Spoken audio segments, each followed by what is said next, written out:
Hello everyone. Razorblade Mango here. Um, so this is going to be quite different compared to the usual um discussion about a game that I do. You're probably all wondering, why am I using the real camera to show my face and everything with my Kingdom Hearts shirt on, because I don't own a Final Fantasy shirt. So this to me is the next best thing. So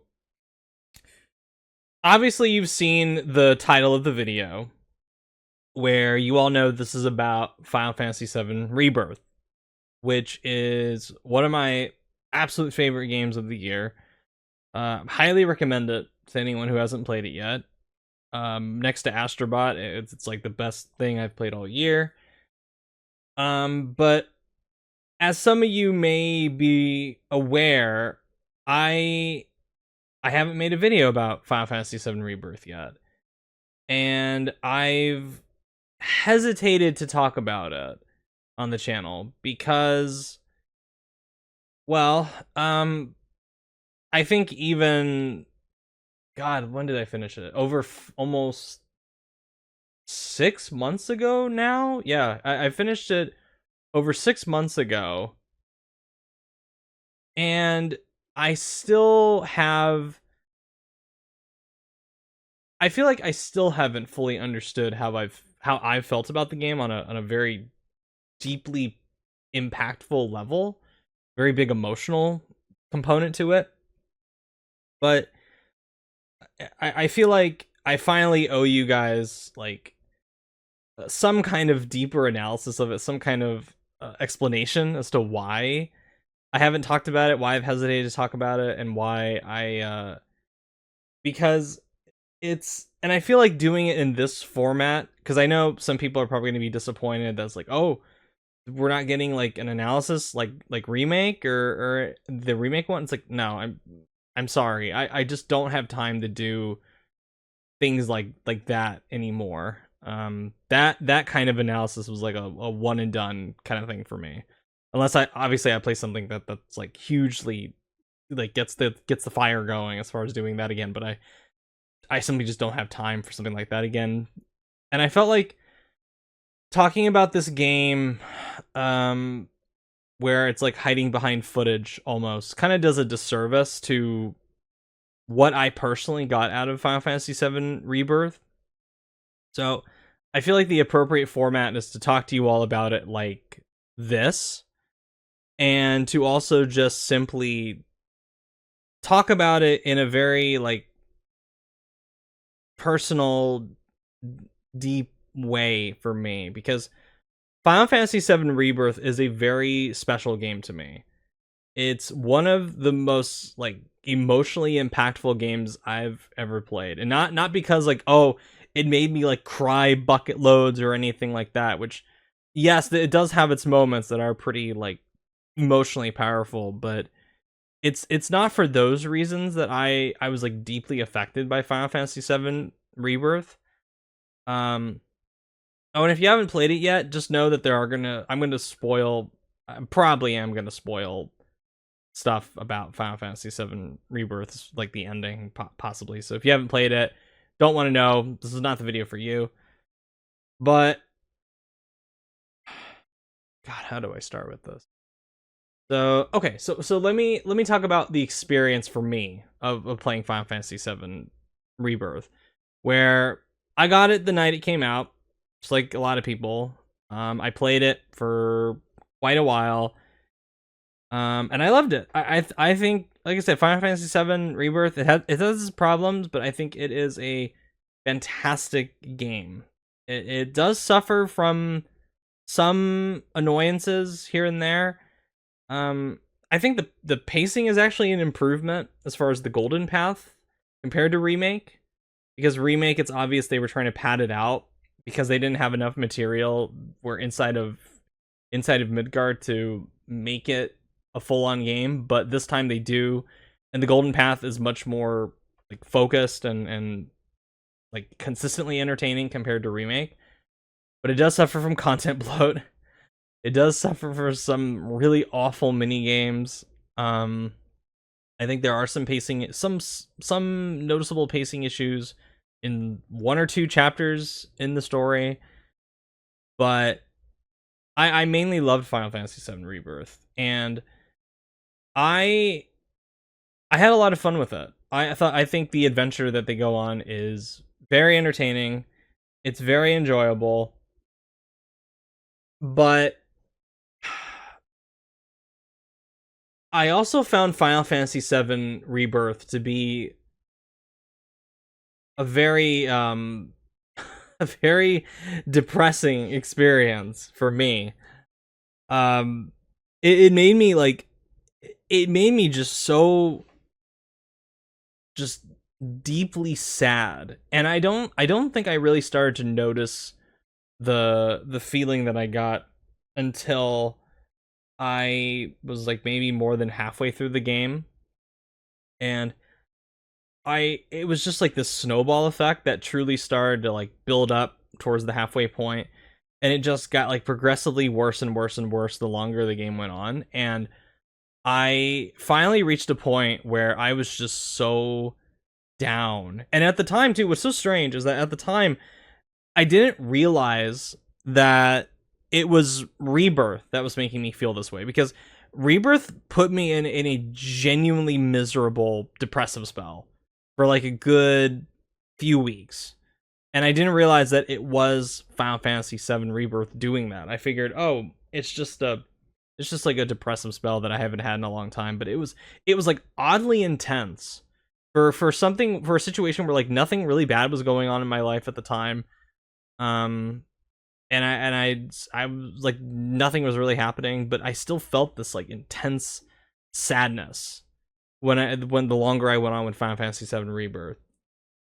And it got so bad to a point where I just simply couldn't play the game anymore.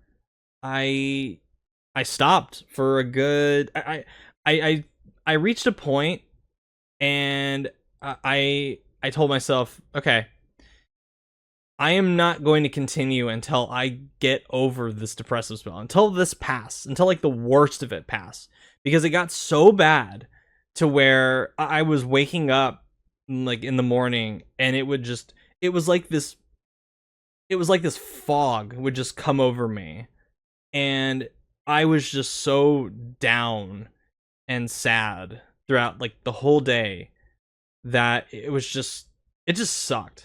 And I didn't want to continue playing Final Fantasy VII Rebirth in that mindset, because it would do a big disservice to the game. I didn't want to force myself through the game, especially when, it's not like I really don't believe that it was the overall intention of Nomura or Kitase to make a game like this. It's like, oh, we want players to feel like trigger a depressive spell within our game. It's like, I don't think they did that. I think this is a me problem with Final Fantasy VII Rebirth.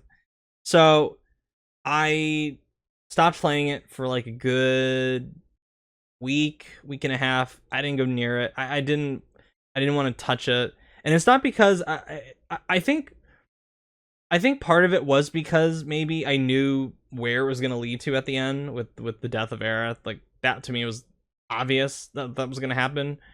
But I just couldn't play Rebirth for a while, and I just had to like really sort through my shit.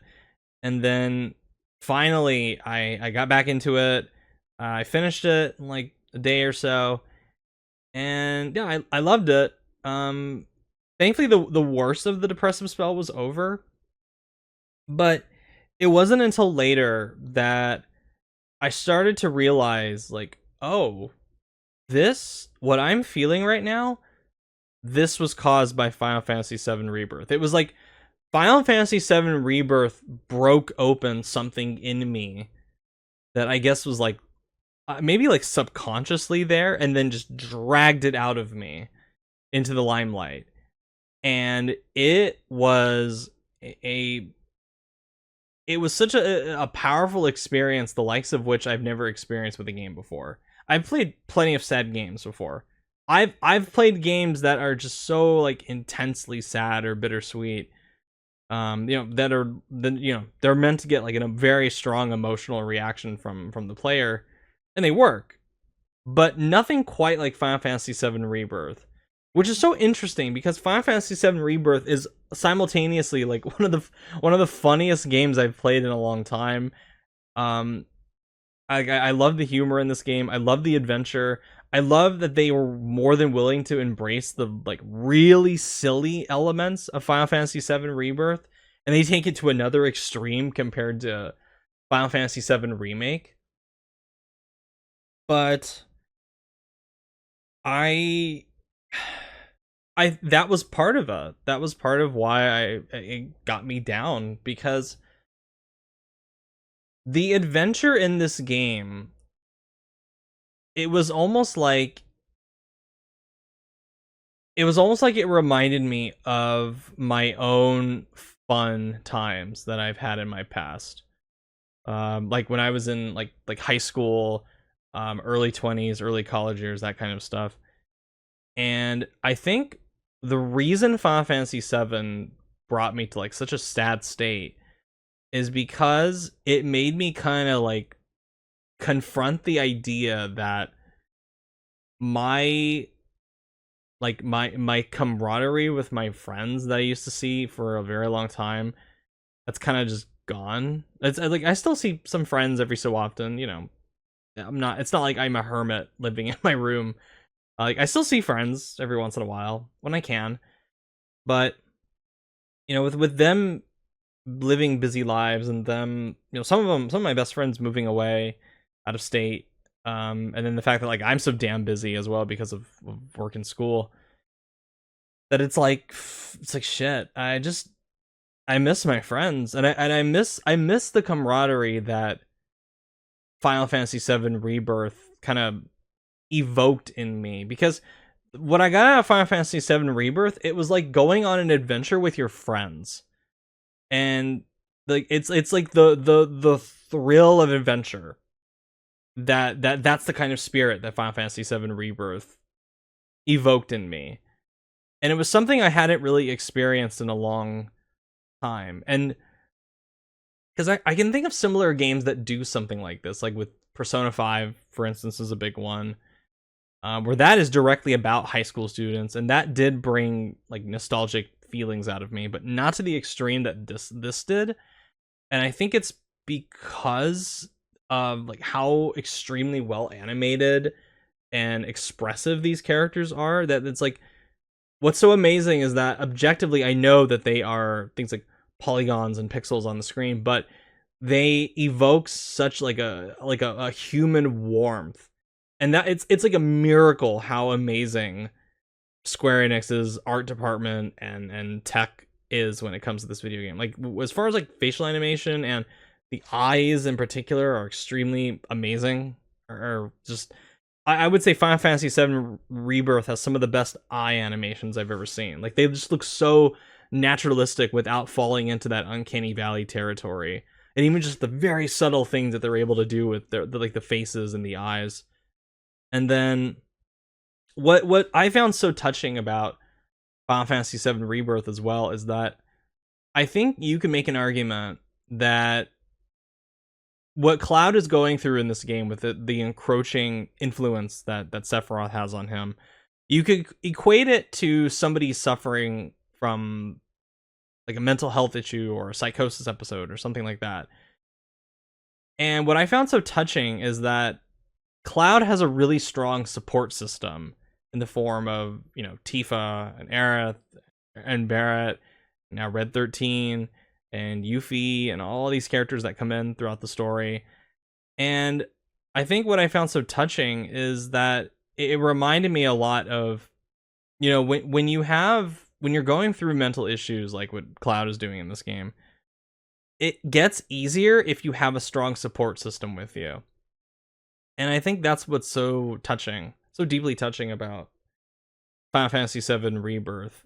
There's a moment too where Cloud, in one of his worst moments, actually almost kills Tifa, and Cloud thinks she's dead, but she's saved, and they have this moment later on where Tifa wakes up and Cloud's by her bedside, and they have this moment where Cloud is kind of expressing this guilt of like, I don't know what's going on. I don't know what part of me begins and where it ends, and I don't know what's going on.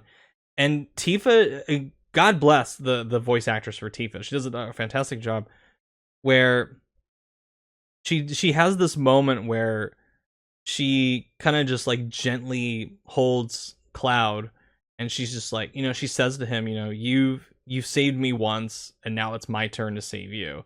And they have this moment where they look at each other in the eye, and it's kind of like an almost kiss situation.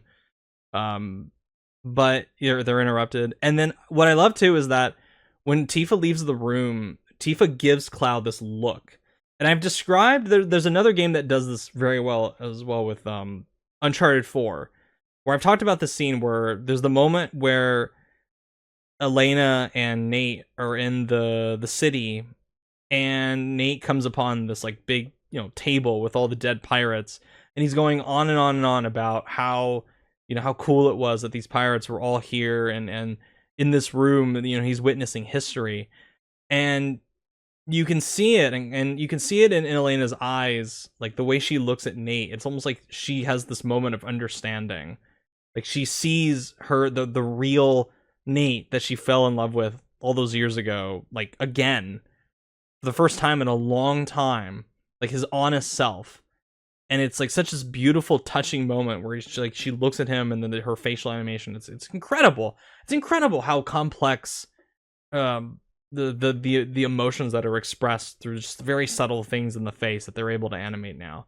And it's the same thing with Final Fantasy VII Rebirth, where Tifa just gives Cloud this look, and it's a look that's like so full of warmth and compassion and understanding, and a little bit of cheekiness there because they almost kissed and they got interrupted.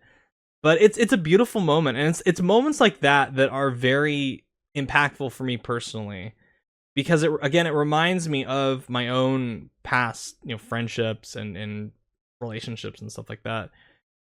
And to go a little bit deeper, and this is part of why I wanted to do this on with the camera and everything, and not behind the footage, is that what Rebirth dragged out of me is this idea of living your best life.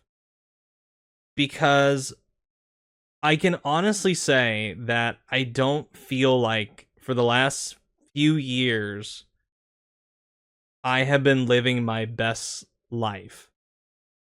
And I'm very conscious about the inevitability of death.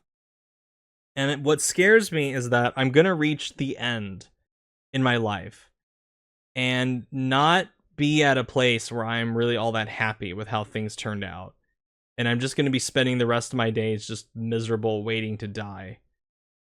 And when I take a look at myself honestly, like I look at my life from an objective standpoint, and even though I'm blessed with many wonderful things like a home and friends and a family and all that, things that a lot of people I know in this world would kill for. They would literally kill to be in the spot that I am right now. I still have to be honest with myself and, ask myself, are you living your best life? Are you appreciating? Are you fully aware of the beautiful things around you? And are you doing your part, within reason, to spend time with the people you love and create new memories so you don't have any regrets when you finally go one day?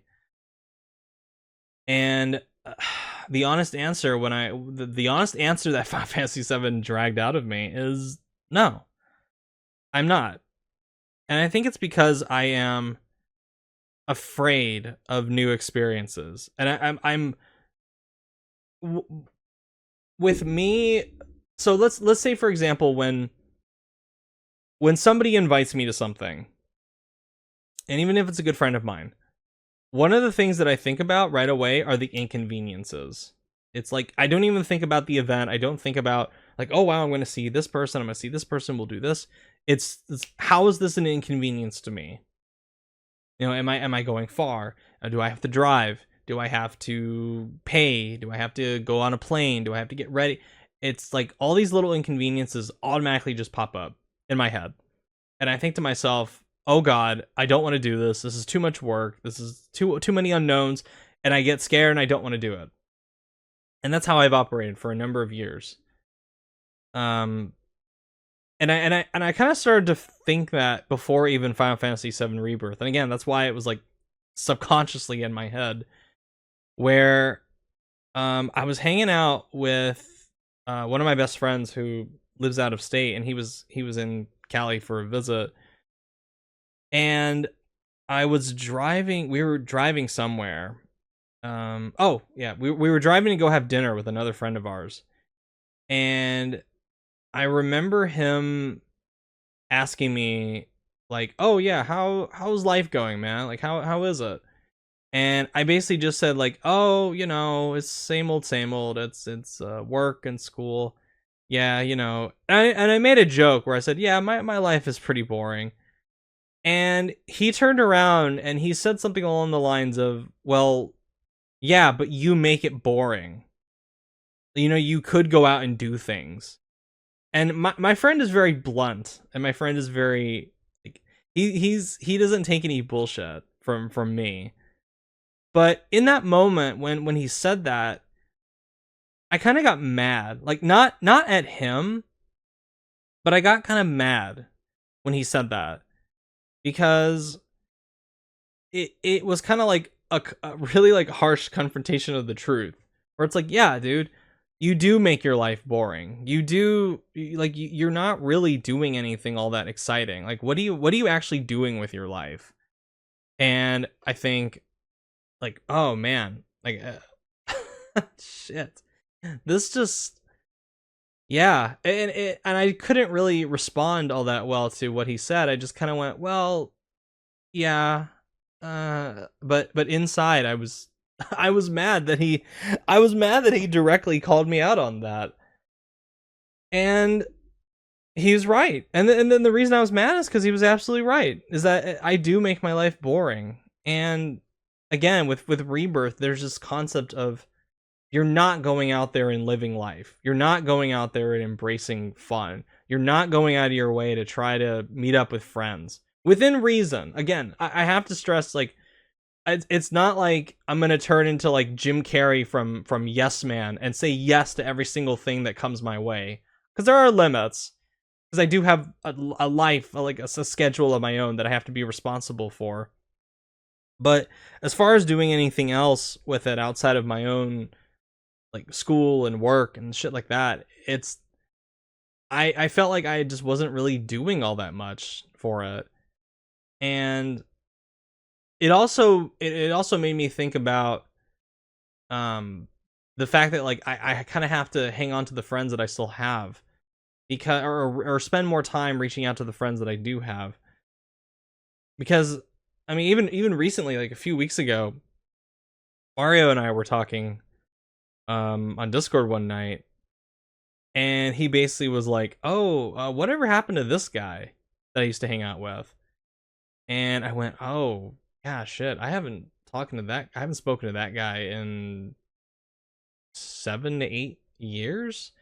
And then I started to kind of go through the list of people that Mario and I, and Mario was like one of the people in one of my friend groups, and I have others. And the cool thing about like high school and my early 20s is that when everybody was still local, we would all just kind of like intermingle. And there would be quite a few times where there would be this blend of all the multiple friend groups that I would have. And that rarely happens anymore. Very rarely happens. I think the last time that happened was Christmas Day, because we kind of have I have a tradition where I try to get people together for breakfast at Denny's at Christmas Day if we're all not busy, just so we can see each other, so we can just hang out and just talk and just shoot the shit, catch up. And I love doing it. I love doing that. And I think when I went down the list with Mario of like, oh yeah, I don't see this person anymore. This person moved away. I rarely talk to them anymore. I don't do this. I don't do that. And it just, I just started to realize, oh wow, like my social circle has just shrunk like crazy over the years, and I don't really have a lot of opportunities anymore to go make new friends or to do new things. And any opportunity that I do have to do it, I'm either like too busy or I'm afraid.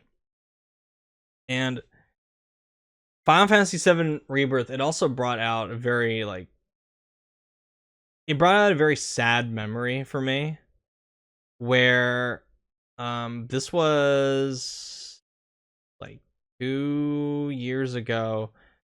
A family friend um was dying of cancer. I think it was like stage 4. I forget which cancer it was, but um I remember the last time I saw her was maybe about 6 months before she passed, because she was moving out of state to go be with her daughter, to spend Christmas and be with her in her final months. Um, and I remember going to her apartment at the time to help her. Oh, because my I was helping her move shit, and I remember, I was helping her during the afternoon, and then as I was leaving, I remember her kind of giving me a hug, and she just said, you know, "Goodbye, Adam. I hope you have a really great life." And you know, normally when somebody says goodbye to you, or when somebody says goodbye to you, it's usually with the expectations like, oh well, you'll see them again. Like if I say goodbye to Mario one day, it's like, oh yeah, I'll see you later. Yeah, goodbye. Stuff like that. It's with the understanding of, we'll see each other again. But this is a genuine moment of goodbye. I will never see you again. Not because I'm moving away, not because I don't know, just never see you again. It was because she was going to die in a few months. And she said, I hope you have a really great life. And what do you say to that? What do you say to somebody telling you, somebody who's dying, and they tell you, they still have the awareness and the strength to say, goodbye, I hope you have a really great life, knowing that they're going to be gone in a few months. I mean, even now, like right now, in this moment, it's like I have a hard time kind of really grasping the enormity of just that kind of exchange. It's a simple exchange where it's just, goodbye, I hope you have a really great life. But there's just so much behind something like that. And I've carried that final interaction with me for years. It's been there for years in the back of my mind. And it again, it all goes back to that concept of, I don't feel like I'm living my best life, or I didn't feel like I was living my best life. And because of Rebirth, it made me more aware of what I can do in the time that I have in order to reach out to friends, or talk to people more, or just check up on people that I don't talk to very often, and just, say, hey, how are you doing, and stuff like that. Um but that's why Final Fantasy VII Rebirth put me in like a really major depressive spell for quite a while. Um and I just it's so strange to say like, oh, Final Fantasy VII Rebirth put me in a depressive spell, but it's the truth.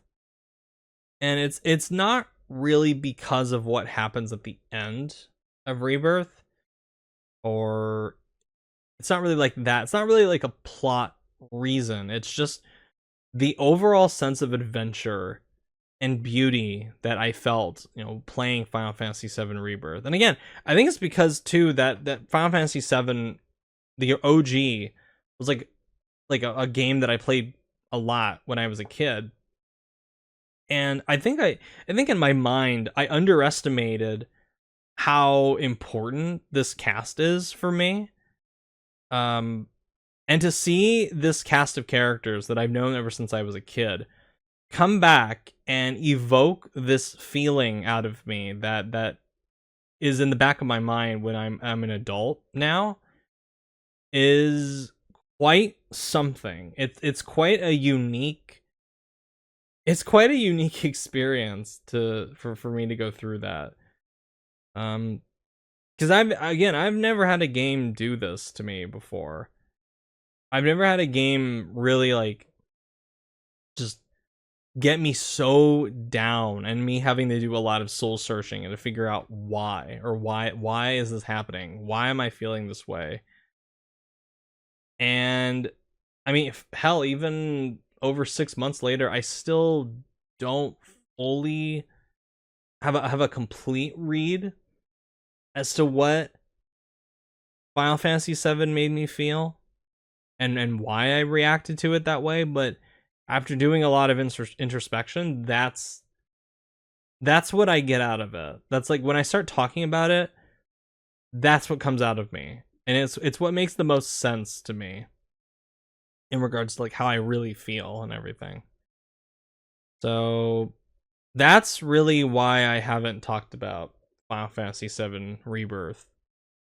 Um, I've had a tough time just really coming to terms with how it made me feel. And what's cool too about Final Fantasy VII Rebirth, like I talk about how it made me feel depressed and all that, but it also inspired me. It inspired me to kind of go out of my comfort zone a little bit more. Like for instance, I when I was done when I was done with one of my summer classes, and I had some time between that and the fall semester, I hit up two of my friends, including Mario, and I was like, "Hey, let's go do something like out of the city. Just why not? Like I'll drive. Let's just go do something." And we ended up going to this like botanical gardens in Pasadena, and I thought it was really fun. Like it was nothing like really crazy, but again, it's like so out of my comfort zone. Spending an hour and so driving to Pasadena, and then spending it like hour or 2 hours driving back. It's something I normally would never do, but I wanted to do it because I just wanted to do something different, because I had the time too, and it's a memory now that I cherish that with that time that we spent there. I'm gonna look back on that like fondly and be like, oh yeah, I went to the botanical gardens at one time with Mario and our other friend, and it was really. I can't speak for them or whether they had a fun time or not, but I had a fun time. I enjoyed it a lot.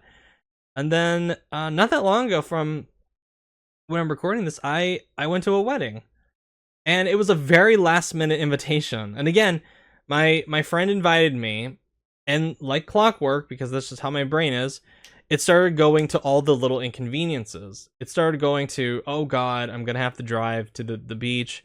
Oh god, I'm gonna have to wear my suit. Oh god, I'm gonna have to think about, because I only knew the groom. I didn't know anyone. I literally did not know anyone else at the wedding. I'm gonna have to mingle. Just I'm gonna have to deal with socializing with people, and it's like clockwork. Again, there's all these little inconveniences started to build up in my mind, and I really seriously considered just declining the invitation. But I know how much this wedding, obviously the wedding meant to him. He's getting fucking married, but I knew what a special day this was going to be for him. And I forced myself, and part of it is because I was just inspired by Final Fantasy VII Rebirth and the lessons that I learned from it for my overall personal life. and how I think is I just said, yeah, I'll be there. And I went. I forced myself to get dressed. I put on my nice fancy suit. Forced myself to drive to the hotel that it was at, like about an hour away. Showed up. I didn't know anyone there, and yet I still mingled. I talked to plenty of people. I met quite a few people. I never had met my buddy's parents before, so that was nice. And I've never even met his wife now, so that was cool to meet her for the first time. And I I don't know, like I don't know if I would have done that if Final Fantasy VII Rebirth didn't spark a big wave of introspection within me. So I give a lot of credit and thanks to Final Fantasy VII Rebirth for really giving me a good kick in the ass, so to speak, emotionally, because it kind of woke me up. It kind of woke me up to like, hey, dude, you need to put in more effort to live your best life, to have a great life, because you're not going to be handed a great life on like a silver platter to you. That's just not how this is going to work. If you want to enjoy life and you want to get a lot out of it, you're going to have to put in some work in order to do it. It's like a plant. The fucking plant isn't going to water itself. It's not going to take care of itself. You got to put in the work to do it. And then it will grow. But if you just leave it alone, it's just going to wither and die. And that's what Final Fantasy VII Rebirth made me realize. That's like, I am not putting in the effort that I want to live my best life. And now, I mean, I'm still not perfect. I still struggle to kind of maintain my work, job, social life balance, especially when I have lots of shit to do with my schooling, like with exams and shit like that. University life is hard, people. For those who know, it's going to university full time. It's a lot of work, but like I said, I can still put in the effort to go hang out with people when it's in my power. So that's, that's what I want to do. I don't want to be one of these people that just wants to stay inside. If there's one thing that I learned from COVID as well, is that I'm not this introvert social hermit that I think I am, or at least have some kind of stupid romanticized idea that I was one of them. I like being social. I am definitely an extrovert at heart. I like talking to people. I like talking to them face to face in particular. And I just love and I enjoy just being out of the house. I enjoy going and doing just random shit. I enjoy doing things out of my comfort zone now. Like more than I used to. And again, it's I don't know if I would be at this point now in my life if it wasn't for Final Fantasy VII Rebirth. So that's why Final Fantasy VII Rebirth is such a special game to me. That's why I've avoided talking about it for so long, because it is such a deeply personal game to me. Yeah, that's pretty much all I gotta say about Final Fantasy VII Rebirth. So, again, I apologize that this is maybe not the Final Fantasy VII Rebirth video you guys were expecting, but it's the one for me that needed to be made, because I needed a way to get out. It's like this thing I needed to get out of my system before talking about it in any kind of like superficial way, where it's like, oh, let's talk about the graphics and the design and the level design. It's like, no, that stuff to me about Rebirth, that's all secondary to what I got emotionally out of it, and that's the thing I really wanted to focus on. But I love Final Fantasy VII Rebirth, and to me, this is probably the best Square Enix game since Kingdom Hearts 2. Like, if I'm really thinking about it, this is probably my favorite Square Enix game since Kingdom Hearts 2. I think it's extraordinary. So, and it taught me a lot about myself. It made me confront some things in my personal life, and it gave me the push to work through them and come out the other side a more self-aware, better person. So yeah, that's what I got out of Final Fantasy VII Rebirth. So thank you all for watching, and I will catch you guys next time. See ya.